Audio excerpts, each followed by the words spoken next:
राहुल एक साधारण लड़का था जो स्कूल की पढ़ाई में काफी अच्छा था। एक दिन जब वह स्कूल से घर जा रहा था, तब अचानक एक अजीब दृश्य देखकर वह रुक गया। सामने एक पुराना पेड़ था, जिसके नीचे एक बूढ़ा आदमी बैठा था।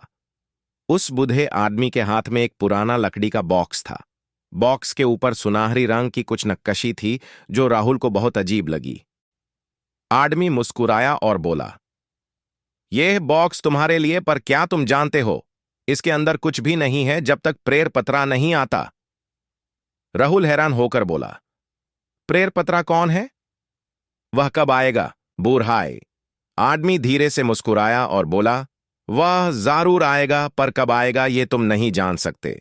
तुम्हें इंतजार करना होगा, एक दिन सब कुछ साफ हो जाएगा। राहुल बॉक्स को हाथ में लेकर घर चला आया, लेकिन उसका मन बहुत ज्यादा कंफ्यूज था। यह क्या है? क्यों बोला प्रेर पत्रा आएगा? वह सोच रहा था। राहुल घर गया और तुरंत उस बॉक्स को खोलने की कोशिश की, लेकिन बॉक्स खुल ही नहीं रहा था। उसने सोचा, यह एक ऐसा बॉक्स है जो खुल ही नहीं रहा।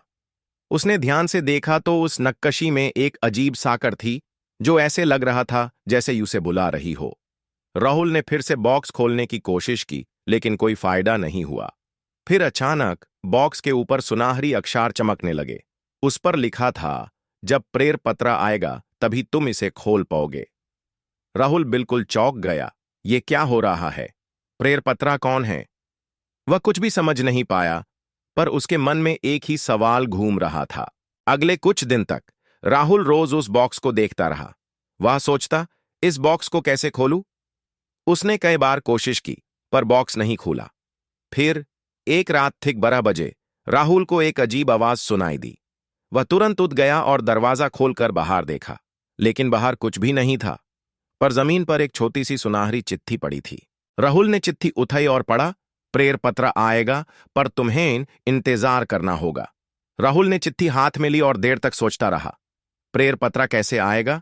क्या यह कोई व्यक्ति है या कुछ और? लेकिन राहुल को अब भी कोई जवाब नहीं मिला। अब उससे यह तो समझ आ गया था कि उसके जीवन में एक बड़ा रहस्य छुपा है। राहुल अब सिर्फ एक चीज सोच रहा था, क्या प्रेर पत्र सच में आएगा? वह बॉक्स की तरफ देखता रहा और उसके मन में सिर्फ एक सवाल था।